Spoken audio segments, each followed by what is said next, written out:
Fala galera do nono ano, vamos dar sequência aqui a mais uma aula de geografia, tá certo? Vocês podem também, além desse vídeo que vocês estão assistindo, vocês podem também estar utilizando o livro de vocês, certo? O livro de vocês de geografia na página 120 e 121, tá certo? É muito importante que, além de você assistir o vídeo, tá certo? Além de prestar atenção aqui na minha explicação, você também leia, estude pelo seu livro didático. Foi para isso que você recebeu, tá certo? Foi para isso que você recebeu seu livro, para ser usado. Então, é muito importante na matéria de geografia o livro, porque a gente vai estar sempre fazendo leitura, a gente vai estar sempre observando o gráfico, observando tabela, observando mapa, imagem, seja lá o que for. Então, para poder entender melhor o conteúdo e, consequentemente, aprender mais. Tá certo, pessoal? Nós vamos falar hoje sobre a população da Europa. Veja, a Europa é um continente bastante populoso, tá certo? Mas que enfrenta uma situação delicada. A gente vai ver aí alguns aspectos e na frente a gente vai ver um dilema que vive a Europa com relação à sua população. Olha só, aspectos da população europeia. A Europa é formada por países que são muito industrializados e também muito urbanizados. A urbanização ela é causada pela industrialização, ou seja, a indústria gera o crescimento das cidades. O país que tem muitas indústrias, consequentemente, ele vai ter muitas cidades, tá certo? Outro aspecto é que a população ela deixa, né, ela sai da área do campo e vai em direção às cidades, justamente por conta da mecanização do trabalho no campo. O trabalho no campo é bastante mecanizado, a utilização intensa de máquinas, então tudo isso atrai a população do campo para as cidades. A maioria dos países europeus é, são densamente urbanizados, com grandes cidades, a exemplo de Paris, Londres, entre outras. E aí a maioria da população vive nessas cidades. Então a Europa é um continente que apresenta uma taxa de urbanização muito alta. Cerca de 80%, né, próximo de 80% de todo o continente, de todas as pessoas vivem em cidades. E vivem próximas também, próximas de áreas industrializadas. As áreas que têm indústrias concentram a maior parte da população. Por quê? Porque as pessoas vão em busca do trabalho, né? Em busca do trabalho que dá a condição de vida melhor. Beleza? Olha só, falando da questão de qualidade de vida, a gente vai entender e vai analisar essa tabela. Essa tabela, ela está aí no livro de vocês. É só vocês darem uma olhadinha na página 120. E essa tabela ela mostra o IDH, olha só, o ranking, os 10 países com o maior IDH. Aí você me pergunta, o que é IDH?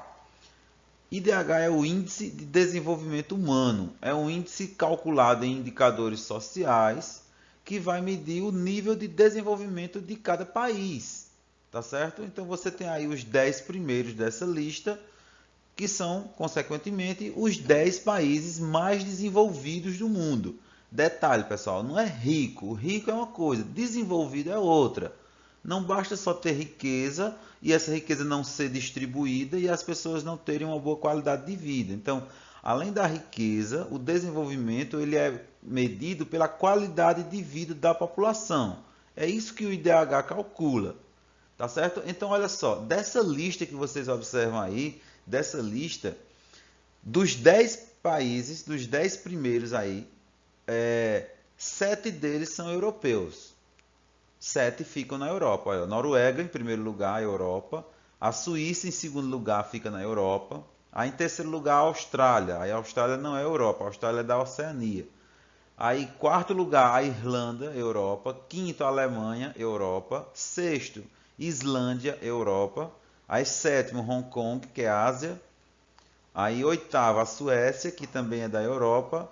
Nono Singapura, que é da Ásia. E décimo os Países Baixos, que é a Holanda, também da Europa. Então, para você ver, a qualidade de vida da população europeia é muito alta. Entre os 10 melhores IDHs do mundo, 7 são de países europeus.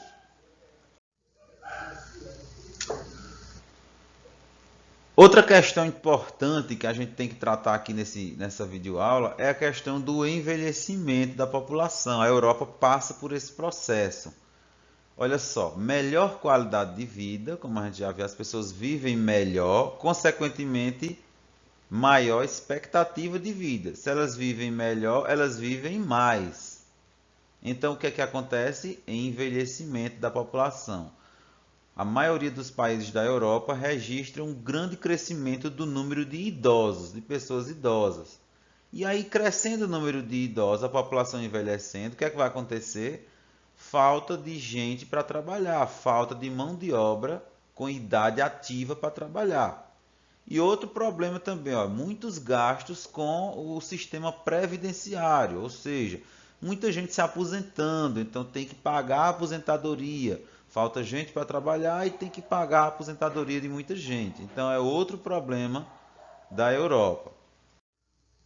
A Europa é sem dúvida o destino de muitos migrantes. Muita gente, né, deseja ir para a Europa, deseja ir morar na Europa devido a melhores condições de vida, né? Então é bastante comum nos noticiários a gente ver pessoas e mais pessoas fazendo migração, tentando entrar no continente de maneira legal, de maneira ilegal, tá certo?